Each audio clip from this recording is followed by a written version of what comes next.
আরজিকর হত্যাকাণ্ডে এখনো পর্যন্ত একজনকে অ্যারেস্ট করা হয়েছে, সঞ্জয় রায়। কলকাতা পুলিশের আন্ডারে কাজ করা একজন সিভিক ভলেন্টিয়ার। কিন্তু সোশ্যাল মিডিয়ায় অনেকেই বলছে সঞ্জয়কে ফাঁসানো হচ্ছে, সঞ্জয়কে ধনঞ্জয় বানানোর চেষ্টা চলছে। কিন্তু সত্যি কি তাই? 15ই আগস্ট 2004 ভোর 5:30 কলকাতার আলিপুর জেলে ভারতের এই শতাব্দীর প্রথম ফাঁসি কার্যকর হয়। ফাঁসি দেওয়া হয় ধনঞ্জয় চ্যাটার্জিকে। ফাঁসির জল্লাদ ছিলেন নাটা মল্লিক। সেই সময় সারা দেশ জুড়ে মানুষের চোখ ছিল টিভির দিকে। কত বছর পর একটা ফাঁসি হচ্ছে, সেজন্য এক উৎসব রব। আবার ঝরেছিল বহু মানুষের চোখের জল। নির্লজ্জ মিডিয়ায় একদম টেলিকাস্ট করে নাটা মল্লিকের এক্সক্লুসিভ ফুটেজ দেখানো হচ্ছিল। সে কিভাবে ফাঁসির দড়ি বানায়, দড়িতে কিভাবে তেল মাখাচ্ছে, ধনঞ্জয় কোন জেলের মধ্যে আছে, তার ওয়াইফের ইমোশন, তার বাবা মা কাঁদছে। আবার একদিকে ফাঁসির দাবিতে সভা হচ্ছে, আরেকদিকে ফাঁসির বিরুদ্ধে সভা হচ্ছে। সব মিলে 2004 সালের স্বাধীনতা দিবস খুবই ডিপ্রেসিং ছিল। কিন্তু মৃত্যুর ঠিক আগের মুহূর্তেও ধনঞ্জয় বলেছিল, আমি নির্দোষ। জেলের সুপারকে বলেছিল, স্যার আপনি বড় অফিসার, দেখবেন যে কোনো অভিযোগের তদন্ত যেন ঠিকঠাকভাবে হয়। এখন প্রশ্ন হলো, ধনঞ্জয়ের সাথে কি হয়েছিল? তাকে কেন ফাঁসি দেওয়া হয়েছিল? 1990 সালে 18 বছর বয়সী হেতাল পারেখ নামের একটি মেয়েকে খুন এবং ধর্ষণের অভিযোগে ধনঞ্জয়কে অ্যারেস্ট করা হয়েছিল। আর তারপর টানা 14 বছর জেল খাটার পর তাকে ফাঁসি দেওয়া হয়। কিন্তু জানলে অবাক হবেন, ফাঁসি দেওয়ার 20 বছর পর আজও ধনঞ্জয়ের বিরুদ্ধে কোনো পাকাপোক্ত এভিডেন্স পাওয়া যায়নি। সাক্ষীরা বারবার নিজেদের বয়ান পাল্টেছিল। অনেক গুরুত্বপূর্ণ সাক্ষীকে কোনোদিন কোর্টে ডাকাই হয়নি। খুনের কোনো হাতিয়ার পাওয়া যায়নি। ইভেন আজও কিছু মানুষ মনে করেন যে ধনঞ্জয় নির্দোষ ছিল। শুধুমাত্র পারিপার্শ্বিক ঘটনার পরিপ্রেক্ষিতে তাকে শাস্তি দেওয়া হয়েছিল। বন্ধুরা, আমি মিঠুন রয়েছে আপনাদের সাথে।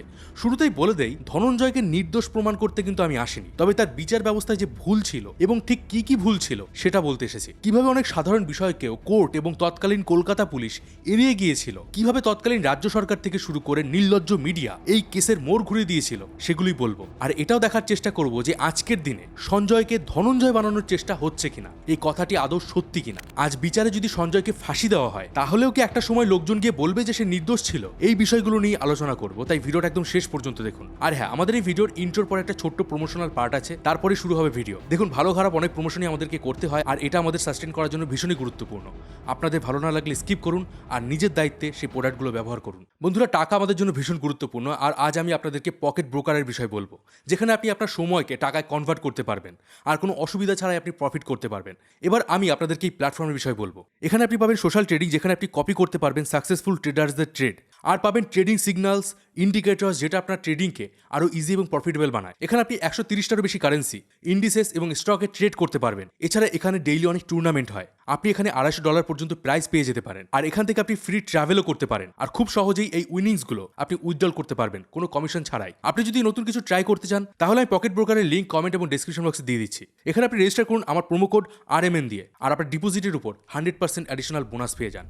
এবার আমরা ফিরে আসি ভিডিওতে। 5ই মার্চ 1990 কলকাতার ভবানীপুরে আনন্দ অ্যাপার্টমেন্টে সন্ধ্যা 6:05 flat number 3A calling bell বাজে, কিন্তু কেউ দরজা খোলে না। যিনি কলিং বেল বাজাচ্ছিলেন তিনি ছিলেন যশোমতী পারেখ। এই অ্যাপার্টমেন্টে মোট 4 জন থাকতো, নাগারদাস পারেখ, যশোমতী পারেখ এবং তার 2 ছেলে মেয়ে ভবেশ পারেখ এবং হেতাল পারেখ। মাত্র 3 বছর আগে 1987 সালে এই পরিবারটা গুজরাট থেকে কলকাতা এসে থাকতে শুরু করেছিল, আর এখানেই শুরু হয় তাদের নতুন ব্যবসা। আর এই পরিবারটা বেশ ধনী পরিবার ছিল। যশোমতী সেদিন আরো 2-3 বার বেল বাজান, আর এবার তিনি চিৎকার চেঁচামেচি শুরু করেন, দরজা ধাক্কাধাক্কি করেন, কিন্তু কেউ দরজা খোলে না। চিৎকার শুনে আশেপাশের রুম থেকেও লোকজন বেরিয়ে আসে, আর তারা জিজ্ঞাসা করায় যশোমতী বলেন, আমার মেয়ে হেতাল ভেতরে আছে, সে দরজা খুলছে না। এবার অনেক ডাকাডাকির পরেও যখন রুম খুলছে না, তখন দরজা ভাঙার কথা বলা হয়। এবার দরজা ভেঙে যখন ভেতরে ঢোকা হয়, দেখা যায় ঘরের মেঝেতে হেতাল পারেখের মৃতদেহ পড়ে আছে। তার শরীরে আঘাতের চিহ্ন রয়েছে, তার জ্ঞান নেই। যশোমতী দৌড়ে যায় মেয়ের দিকে, মেয়েকে ধাক্কা দেয়, কিন্তু হেতাল সাড়া দেয় না। যশোমতী ওই অবস্থাতেই ধনঞ্জয় বলে রুমের মধ্যে এদিক ওদিকে খুঁজতে থাকে। প্রশ্ন হলো কেন? কারণ একটু আগেই যশোমতী যখন লিফট দিয়ে উপরে উঠছিলেন, তখন লিফটম্যান রামধান যাদব তাকে বলেছিল যে ম্যাডাম, আপনার রুমে একটু আগে ধনঞ্জয় গিয়েছিল। যশোমতী ঘরের মধ্যে ধনঞ্জয়কে খোঁজে, কিন্তু সে পায় না। এবার সে হেতালকে কোলে তুলে নিয়ে লিফটে যায় আর বলেন অ্যাম্বুলেন্স ডাকতে, কিন্তু লিফট গ্রাউন্ড ফ্লোরে আসার পরেও তিনি হেতালকে নিয়ে বাইরে যাননি। এরই মধ্যে সেখানেই পাশের ফ্ল্যাট থেকে একজন ডাক্তার আসেন, আর তিনি চেক করে বলেন হেতাল মারা গেছে। এরপর আবার যশোমতী হেতালকে অ্যাপার্টমেন্টে নিয়ে আসে। এতক্ষণে আরো লোকজন জড়ো হয়েছিল। এরপর 7টার দিকে হেতালের বাবা নাগারদাস পারেখ এবং তার দাদা ভবেশকে কল করা হয়, আর তারা বাড়িতে আসে। আর এর আরো 2 ঘন্টা পর পুলিশকে কল করা হয়। পুলিশ আসে রাত 9:15-তে, আর আসার পরে প্রাথমিক তদন্ত শুরু হয়। আর ঠিক সেই সময় যশোমতী ধনঞ্জয়ের দিকে সন্দেহের আঙুল তোলে, কারণ তাকে লিফটম্যান রামধন বলেছিল যে তার অনুপস্থিতিতে ধনঞ্জয় রুমে এসেছিল।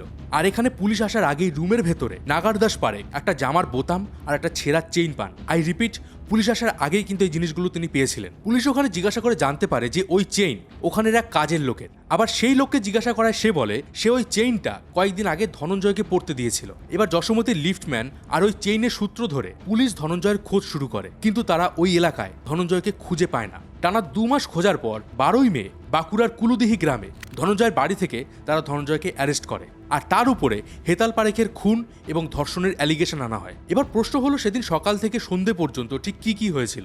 দেখুন, এখনো পর্যন্ত আমি যা আপনাদেরকে বলছি এগুলো কিন্তু সরকারি বয়ান, মানে কোর্টে যা রেজিস্টার হয়েছে আমি সেগুলোই বলছি। তো পুলিশ জানায় 25 বছর বয়সী ধনঞ্জয় এই অ্যাপার্টমেন্টে একটা সিকিউরিটি গার্ডে চাকরি করত, কিন্তু 2রা মার্চ হেতাল পারেখ খুনের 3 দিন আগে ধনঞ্জয় হেতালকে কুরুচিকর মন্তব্য করে, যেটা হেতাল তার মাকে জানায়। হেতাল বউবাজারের ওয়েলল্যান্ড গোল্ড স্মিথ স্কুলে পড়াশোনা করত, আর ঘটনার সময় হেতালের ক্লাস 10-এর এক্সাম চলছিল। 3রা মার্চ আবার যখন হেতাল বাড়ি ফিরছিল এক্সাম দিয়ে, তখন ধনঞ্জয় হেতালকে তাকে মুভি দেখতে যাওয়ার কথা বলে আর একটা বাজে ইঙ্গিত করে। এবার এই বিষয়টা যশোমতি তার স্বামী নাগার দাসকে জানান। নাগার দাস পরের দিন 4 মার্চ ওই সিকিউরিটি কোম্পানিতে একটা লিখিত কমপ্লেন করে ধনঞ্জয়ের নামে। এবার সিকিউরিটি কোম্পানি ঠিক করে পরের দিন 5ই মার্চ থেকে ধনঞ্জয়কে ওই বিল্ডিং আর ডিউটি না করিয়ে তার পাশের বিল্ডিং পারাস অ্যাপার্টমেন্টের ডিউটি করানো হবে, আর ওই পারাস অ্যাপার্টমেন্টের গার্ডকে আনা হবে আনন্দ অ্যাপার্টমেন্টে। তারা ধনঞ্জয়ের নামে একটা ট্রান্সফার লেটার বানায়, যেটা অন্য একজন সিকিউরিটি গার্ড নাজমুল হকের মারফত তাকে পাঠানো হয়। এবার আসে ঘটনার দিন 5ই মার্চ 1990। ট্রান্সফার লেটার পাওয়ার পরেও প্রতিদিনের মতোই সকাল 6টায় ধনঞ্জয় ডিউটিতে আসে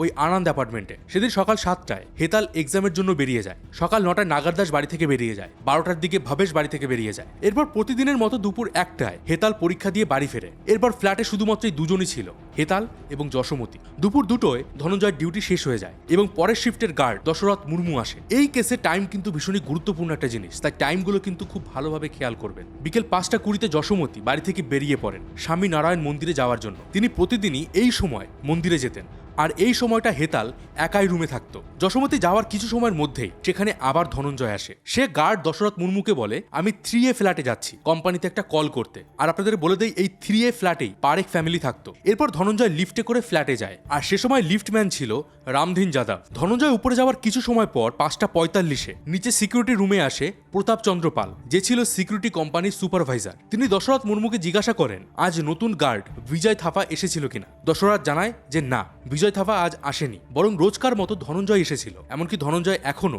এখানেই আছে, সে 3A ফ্ল্যাটে কল করতে গেছে কোম্পানিতে। প্রতাপচন্দ্র এটা শুনে একটু বিরক্ত হয় আর ধনঞ্জয়কে নিচে ডাকতে বলে। এবার দশরথ মুর্মু নিচ থেকেই ধনঞ্জয়কে ডাক দেয়, আর ধনঞ্জয় ফ্ল্যাটের ব্যালকনি থেকে মুখ বার করে সাড়া দেয় আর বলে যে সে নিচে আসছে। একটু পরে ধনঞ্জয় সিঁড়ি বেয়ে নিচে নেমে আসে আর কিছুক্ষণ কথা বলে ওখান থেকে চলে যায়। ধনঞ্জয় চলে যেতেই ভেতরে ঢোকে যশোমতি। তখন সময় 6টা 5। লিফটে করে যশোমতি যখন উপরে যাচ্ছিল তখন লিফটম্যান রামধীন তাকে বলে ম্যাডাম আপনার রুমে ধনঞ্জয় গিয়েছিল একটা কল করতে। এরপর যশোমতি রুমের সামনে আসেন, কলিং বেল বাজান, আর তারপর কি হয়েছিল সেটা আমি আপনাদেরকে শুরুতেই বলেছিলাম। এবার যেহেতু রামধীন এবং দশরথ মুর্মু ধনঞ্জয়কে ফ্ল্যাটে যেতে দেখেছিল এবং সেই সময় হেতাল ছাড়া রুমে আর কেউ ছিল না, আর এগুলো ছাড়াও যেহেতু ধনঞ্জয়ের নামে আগে থেকেই হেতালকে উত্ত্যক্ত করার একটা কমপ্লেন ছিল, তাই সবার ধারণা ছিল যে ধনঞ্জয়ই হয়তো হেতালকে ধর্ষণ করে আর তারপর তাকে খুন করেছিল। এই পর্যন্ত শুনে আপনার কাছে সবকিছু একদম জলের মতো পরিষ্কার মনে হবে, কিন্তু যখনই আপনি ডিটেলসে যাবেন আপনার সামনে অনেকগুলো প্রশ্ন আসবে যেগুলোর উত্তর আজ পর্যন্ত পুলিশ দিতে পারেনি। চলুন এবার সেগুলো একটা একটা করে আপনাদেরকে বলি।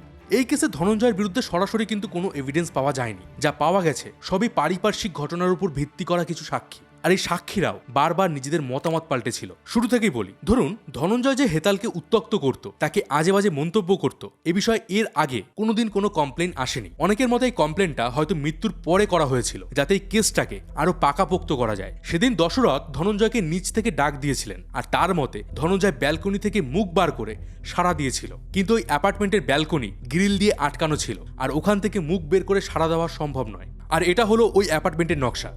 ধনঞ্জয়কে তার পাশের বিল্ডিংয়ে ট্রান্সফার করা হয়েছিল, সেই নোটিশ কোর্টে সাবমিট করা হয়, কিন্তু ধনঞ্জয়ের বদলে যে সিকিউরিটি গার্ডকে আনন্দ অ্যাপার্টমেন্টে ট্রান্সফার করা হয়েছিল তার ট্রান্সফার নোটিশ কিন্তু কোর্টে দেখানো হয়নি। ইভেন আপনি এটাও বলতে পারেন ধনঞ্জয় সেদিন ট্রান্সফার নোটিশ পাওয়ার পরেও কেন আনন্দ অ্যাপার্টমেন্টে এসেছিল, আর তার পরিপ্রেক্ষিতে এটাও বলা যায় কেন ট্রান্সফার নোটিশ পাওয়ার পরেও বিজয় থাপা পারাস অ্যাপার্টমেন্টে ডিউটি করেছিল। ধনঞ্জয় যখন নিচে আসে তখন তার ড্রেসে কোনো রক্তের দাগ ছিল না, তার চোখে মুখে কোনো আঘাতের চিহ্ন ছিল না, আর পুলিশ কোর্টে যে জামাটা প্রমাণ হিসেবে দেখিয়েছিল ধনঞ্জয় সেই জামাটা নিয়ে কি বলেছিল সেটা দেখুন। যখন পুলিশ আমাকে নিয়ে আসছে তখন বলছে একটা জামা প্যান্ট দাও, জামা প্যান্টটা নিলাম, বলছি এটা পরবে, এটা পরে যাবে কলকাতা। সেই জামা প্যান্টটা আমার শ্বশুরমশাই কালী পুজোর সময় দেওয়া হয়েছিল, তাতে সেটা সেলাই করে আমার বইয়ের বাক্সায় ছিল। ধনঞ্জয়ের এই শার্ট থেকে কোনো রকম রক্তের দাগ পাওয়া যায়নি। তো প্রশ্ন ওঠে যে ধনঞ্জয় কি এতটাই বোকা যে সে ওই শার্টটা যত্ন করে তার বাড়িতে লুকিয়ে রাখবে? এমনকি পুলিশ ধনঞ্জয়ের বাড়ি থেকে একটা রিকো কোম্পানির লেডিস ঘড়িও পেয়েছিল, যেটা চুরি হওয়ার লিখিত কমপ্লেন করেছিল যশোমতি পারেখ। আর এই ঘড়িটাকেও ধনঞ্জয়ের বিরুদ্ধে ডাকাতির মামলার প্রমাণ হিসাবে দেখানো হয়। এই ঘড়িটাকেও কোর্টে সাবমিট করা হয় এবং পারেখ পরিবারের দাবি তারা এই ঘড়িটা কিছুদিন আগেই কিনেছিল, যেটা তাদের বাড়ির আলমারিতে ছিল। কিন্তু সেই ঘড়িটার বিলের সাথে ধনঞ্জয়ের বাড়ি থেকে পাওয়া ঘড়ির সিরিয়াল নাম্বার কোনোদিন মিলিয়ে দেখা হয়নি। আর এই কেস চলার কিছুদিনের মধ্যেই কোর্টে আপিল করে পারেখ পরিবার সেই ঘড়িটা ফেরত নিয়ে নেয়। যশোমতির ব্যবহারও কিন্তু অদ্ভুত ছিল। রামধীন জানায় যে সেদিন যশোমতি বিকেল 5:20 নয়, বরং 4:30 মন্দিরের জন্য বেরিয়েছিল। তারপর সে যখন ফিরে আসে, দু একবার কলিং বেল বাজিয়ে চেঁচামেচি শুরু করে, আর লোক জড়ো হতেই দরজা ভাঙার জন্য জোর দিতে থাকে, যেন সে ভেবেই রেখেছিল ভেতরের মানুষটি দরজা খুলতে পারবে না। তো প্রশ্ন ওঠে, সে তো সিকিউরিটি রুমের ইন্টারকম বা টেলিফোন করে হেতালকে ডাকতে পারত, সেটা কেন করলো না? হঠাৎ করে কেন দরজা ভাঙার কথা বললেন? এরপর দরজা ভেঙে ভেতরে ঢুকতেই সে যখন দেখলো হেতাল আহত অবস্থায় নিচে পড়ে আছে, সে তাকে হসপিটালে নিয়ে যাওয়ার বদলে রুমের ভেতরে ধনঞ্জয় ধনঞ্জয় বলে চিৎকার করে তাকে খুঁজতে শুরু করে। আর তারপর সে আলমারির দিকে যায়, সেখানে এলোমেলো জিনিসপত্র দেখে। আর এত কিছুর পরে সে হেতালকে টানতে টানতে লিফটের কাছে নিয়ে যায়। কিন্তু লিফট গ্রাউন্ড ফ্লোরে এসে থামার পরেও তিনি কিন্তু লিফট থেকে বের হননি। ওখানেই তিনি টানা 1 ঘন্টা বসেছিলেন। প্রশ্ন হলো, মা নিজের মেয়েকে এই আহত অবস্থায় পড়ে থাকতে দেখে তাকে নিয়ে হাসপাতালে যাওয়ার বদলে কেন রুমের মধ্যে ধনঞ্জয়কে খুঁজতে থাকে? কেন সে আলমারির এলোমেলো জিনিসপত্র দেখছিল? কেন সে লিফটে করে নিচে নেমেও হসপিটালে না গিয়ে 1 ঘন্টা সেখানেই বসেছিল? আর যখন হেতালকে দেখে যশোমতি বুঝতে পারে যে তার মেয়েকে খুন করা হয়েছে, তাহলে সে কেন সাথে সাথে পুলিশকে কল করেনি? ঘটনার 3 ঘন্টা পরে সেখানে পুলিশ এসেছিল। শুরুতে যশোমতিকে পুলিশের থেকে আড়াল করা হয়েছিল। ঘটনার দিন পুলিশ একটা জেনারেল ডায়েরি করে, কিন্তু সেটাকে এফআইআর হিসেবে ধরা হয়নি। বরং পরের দিন যশোমতি আর তার ছেলে ভাবেশ থানায় গিয়ে যে লিখিত কমপ্লেন করেছিল সেটাকে এফআইআর হিসেবে ধরা হয়। আর মনে রাখবেন, ওই যে চেইন আর বোতাম পাওয়ার কথা আমি বলেছিলাম, এটা কিন্তু পুলিশ খুঁজে পায়নি, পেয়েছিল হেতালের বাবা নাগারদাস পারেখ। এমনকি ওই বোতাম এবং চেইনের ফিঙ্গারপ্রিন্ট টেস্টিংও হয়নি। এবার হেতালকে খুন করা হয়েছিল। পোস্টমর্টেমে তার শরীরে 21টা গুরুতর আঘাতের চিহ্ন পাওয়া গেছিল, কিন্তু ঘটনাস্থল থেকে কোনো রকম অস্ত্র পাওয়া যায়নি। এমনকি 14 বছর ধরে যখন এই কেস কোর্টে চলছিল, তখনও খুনের কোনো অস্ত্র পাওয়া যায়নি। যশোমতি তার বয়ানে জানায়, সে যখন রুমে ঢুকে হেতালকে দেখে, তখন হেতালের শরীরের উপরের অংশ নগ্ন ছিল, কিন্তু পোস্টমর্টেমে হেতালের শরীরের উপরের অংশে একটা কালো রঙের অন্তর্বাসের কথা বলা হয়েছে এবং নিচের অংশে পর্যাপ্ত ড্রেস ছিল, মানে তাকে একেবারে নগ্ন বলা যায় না। এটা হলো হেতালের পোস্টমর্টেম রিপোর্ট। আপনি চাইলে এই ডকুমেন্টসগুলো দেখতে পারেন। আমি আমার হোয়াটসঅ্যাপ চ্যানেলে এগুলো ডিটেলস দিয়ে দেবো। হোয়াটসঅ্যাপ চ্যানেলের লিঙ্ক ডেসক্রিপশন বক্সে দেওয়া আছে। সেদিন দরজার কাছে পুলিশ একটা নিচের অংশে পড়ার আন্ডারগার্মেন্টস পায়, যেটা হেতালের ছিল, যাতে ব্লাড এবং সিমেন্ট লেগেছিল। এমনকি হেতালের পিউবিক হেয়ারেও সিমেন্ট পাওয়া গেছে। এবার আন্ডারগার্মেন্টসে সিমেন্ট পাওয়ার অর্থ হলো যে মিলন হয়েছিল, আর মিলনের পরেই সেই আন্ডারগার্মেন্টসটা পরা হয়েছিল, যার কারণে আন্ডারগার্মেন্টসে সিমেন্ট এবং ব্লাড ছিল। কিন্তু সেই আন্ডারগার্মেন্টস মৃতার শরীরে নয়, বরং পাওয়া গিয়েছিল দরজার পাশে। প্রশ্ন হলো, ধনঞ্জয় যদি তাকে ধর্ষণই করবে, তাহলে তো সেই অন্তর্বাসে সিমেন্ট পাওয়ার কথাই নয়। আর কেনই বা সে প্রথমে সেটাকে পরিয়ে আবার খুলে ফেলবে? আমি জানি এগুলো শুনতে একটু ডিস্টার্বিং লাগছে, আর তার জন্য আমি অত্যন্ত দুঃখিত। কিন্তু এই কেসের ডিটেলসগুলো আপনি যদি ভালো করে বুঝতে না পারেন, তাহলে আপনি বুঝতে পারবেন না যে বিচার ব্যবস্থা কতটা ভুল ছিল। এবার পোস্টমর্টেমে হেতালের শরীরে যত আঘাতের চিহ্ন পাওয়া গেছিল, তা সবই ছিল তার শরীরের উপরের অংশে। নিচের অংশে প্রাইভেট পার্টসের কাছে কোনো রকম আঘাতের চিহ্ন ছিল না, যেটা ধর্ষণের ক্ষেত্রে হয় না। এর মানে হেতাল কারোর সাথে একটা মিলন তো করেছিল, কিন্তু সেই মিলন ছিল তার ইচ্ছা অনুসারে, মানে সেখানে তার কনসেন্ট ছিল, এবং সেটা ধর্ষণ নয়। কিন্তু ডাক্তার পোস্টমর্টেম রিপোর্টে এই মিলনের ঘটনাকে ধর্ষণ বলে, কারণ পুলিশের এটাকে ধর্ষণ মনে হয়েছিল, আর কোর্টও এটাকে ধর্ষণ মনে করে, কারণ ডাক্তার এটাকে ধর্ষণ বলেছিল। আশা করি বুঝতে পারছেন যে পুরো বিষয়টা সে সময় কিভাবে কাজ করেছিল। আরও আশ্চর্যের বিষয় হলো, হেতালের আন্ডারগার্মেন্টস এবং তার পিউবিক হেয়ারে যে সিমেন্ট পাওয়া গেছে, তার সাথে ধনঞ্জয়ের ডিএনএ টেস্ট হয়নি। হ্যাঁ, ঠিকই শুনেছেন। এমনকি হেতালের নখে যে ব্লাড স্যাম্পল পাওয়া গেছে, তারও ডিএনএ টেস্ট হয়নি। ধনঞ্জয়ের মেডিকেল টেস্টেও তার শরীরে কোনো আঘাতের চিহ্ন পাওয়া যায়নি। যদিও এই ঘটনার প্রায় 2 মাস পরে ধনঞ্জয় ধরা পড়েছিল, কিন্তু এই ধরনের আঘাতের চিহ্ন কিন্তু সহজে শরীর থেকে যায় না। এবার প্রশ্ন হলো, তাহলে কিভাবে প্রমাণ হয়েছিল যে ধনঞ্জয় হেতালকে ধর্ষণ করেছিল? শুধুমাত্র একটা কমপ্লেনের ভিত্তিতে, যে ধনঞ্জয় হেতালকে উত্ত্যক্ত করত। আর সেই কমপ্লেন লেটার নিয়েও যে দ্বন্দ্ব আছে, সেটা আমি আপনাদেরকে আগেই বলেছি। আর আপনারা জানলে হতবাক হবেন, সেই সময় মিডিয়ায় ধনঞ্জয়কে একটা নিকৃষ্টতম প্রাণী প্রমাণ করতে হেতালের বয়স 18 থেকে কমিয়ে 14 বলা হয়। ইভেন এটাও বলা হয় ধনঞ্জয় হেতালকে হত্যার পর তাকে ধর্ষণ করেছে। আর একটা রুমাল দিয়ে শ্বাসরোধ করে তাকে হত্যা করেছে। আর মিডিয়ায় ছড়ানো এই গুজবগুলো সে সময় মানুষের ক্ষোভ আরও বাড়িয়ে দিয়েছিল। ফলে কোর্টের উপরেও চাপ আসে ধনঞ্জয়কে একটা দৃষ্টান্তমূলক শাস্তি দেওয়ার। এবার যশোমতি বলেন তিনি সেদিন মন্দিরে গিয়েছিলেন 5:20 আর ফিরেছিলেন 6:05। কিন্তু শুরুতে বয়ানে বলা হয়েছিল 6:05 নয়, বরং তিনি ফিরেছিলেন 5:50। এবার সেক্ষেত্রে 5:20 থেকে 5:50 মানে মাত্র 30 মিনিট সময় ছিল ধনঞ্জয়ের কাছে, যার মধ্যে সে প্রথমে অ্যাপার্টমেন্টে আসে, লিফটে করে উপরে যায়, রুমের ভেতরে ঢোকে, হেতালকে ধর্ষণ করে, খুন করে, আর তারপর যখন তাকে নিচে ডাকা হয় সে সাড়াও দেয় এবং জামা কাপড়ে কোনো দাগ ছাড়া একদম স্বাভাবিকভাবে সে নিচে চলে আসে। আর এই সময়ের মধ্যেও সে কোনো একটা উপায়ে রুমের দরজা ভেতর থেকে লক করার ব্যবস্থাও করেছিল, কারণ যশোমতি যখন মন্দির থেকে ফিরেছিলেন তখন দরজা ভেতর থেকে লকড ছিল। প্রশ্ন হলো একটা মানুষের পক্ষে কি মাত্র 30 মিনিটে এত কিছু করা সম্ভব? উল্টে রামধেন কোর্টে বলে সে নাকি ধনঞ্জয়কে সেদিন উপরে যেতে দেখেইনি, তাকে পুলিশ যেখানে সাইন করতে বলেছিল সে সাইন করে দিয়েছিল, কারণ সে ইংরেজি জানতো না। এবার এই মাত্র 30 মিনিট সময়ের মধ্যে এই পুরো ঘটনাকে দাঁড় করানো যাচ্ছিল না, তাই সময়টাকে 5:50 থেকে বাড়িয়ে 6:05 করা হয়েছিল। পোস্টমর্টমে হেতালের পেটে খাবারের কিছু অবশিষ্টাংশ পাওয়া গিয়েছিল, যা দিয়ে সহজেই মৃত্যু সঠিক সময় বের করা যেত, কিন্তু হেতালের ক্ষেত্রে সেটাও করা হয়নি। শুধুমাত্র বয়ানের উপর ভিত্তি করেই মৃত্যুর সময় ঠিক করা হয়েছিল, যেটা ছিল 5:20 থেকে 6:05 ভেতরে। এই ধরনের আরও বহু অসঙ্গতি রয়েছে। যেমন পারেখ পরিবার হেতালের মৃত্যুর মাত্র 6 মাসের মধ্যেই কলকাতা ছেড়ে পাকাপাকিভাবে মুম্বাই চলে যায়।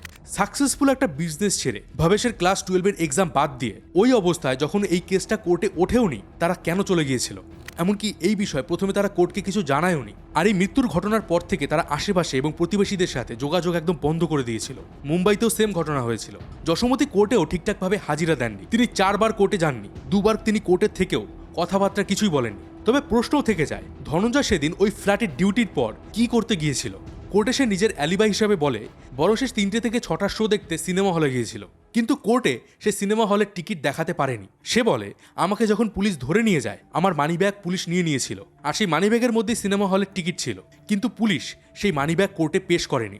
আর এখানেই ধনঞ্জয় পিছিয়ে যায়, কারণ সে তার অ্যালিবাই কোর্টে প্রমাণ করতে পারেনি। উল্টে সেদিন লিফটম্যান রামধান, গার্ড দশরথ মুর্মু আর সুপারভাইজার প্রতাপচন্দ্র তাকে বিল্ডিংয়ে দেখেছিল। এছাড়াও ধনঞ্জয় সেদিনের পর থেকে উধাও ছিল। সে জানায় যে তার ভাইয়ের উপনয়ন ছিল, তাই ডিউটির পর সে বাড়ি চলে গিয়েছিল, কিন্তু সে যে ছুটি চেয়ে আবেদন করেছিল এমন কোনো আবেদনপত্র কোর্টে সাবমিট হয়নি। এছাড়াও আরও বেশ কিছু অসঙ্গতি ধনঞ্জয়ের পক্ষে ছিল। এবার ধনঞ্জয়ের ফাঁসির পরে এই কেসটাকে নিয়ে ইন্ডিয়ান স্ট্যাটিক্যাল ইনস্টিটিউট একটা রিসার্চ করে, যেটা লিড করেছিলেন প্রফেসর দেবাশিস সেনগুপ্ত, প্রবাল চৌধুরী এবং প্রমেশ গোস্বামী। তারা বলেন যে এই খুনটা হয়তো হেতালের মা করেছিলেন, আর এটাকে তারা অনার কিলিং বলে আখ্যা দেন। হেতাল সেদিন অন্যান্য দিনের তুলনায় 1 ঘন্টা দেরিতে বাড়িতে ঢুকেছিল, কারণ লিফটম্যান রামধীন বলেন সেদিন হেতাল একটাই নয় বরং দুপুর 2টোয় বাড়িতে ঢুকেছিল। আর এর মানে সে এক্সামের পর কোথাও একটা গিয়েছিল, হয়তো সে কোনো বিশেষ বন্ধুর সাথে দেখা করতে গিয়েছিল যেখানে তাদের মধ্যে মিলন হয়েছিল। আর সে যখন বাড়ি ফিরে ড্রেস চেঞ্জ করছিল তখন তার ড্রেস দেখে তার মা সেই ব্যাপারে জানতে পারে, আর তখন সে মেয়েকে মারধর শুরু করে, যার কারণে হেতালের শরীরে বাধা দেওয়ার চিহ্ন পাওয়া গেছে, কিন্তু তার নখে কোনো রকম চামড়ার অংশ পাওয়া যায়নি। হয়তো হেতালকে যে মারছিল হেতাল তাকে আঘাত করতে চায়নি, আর এই সময় হেতাল মারা যায়।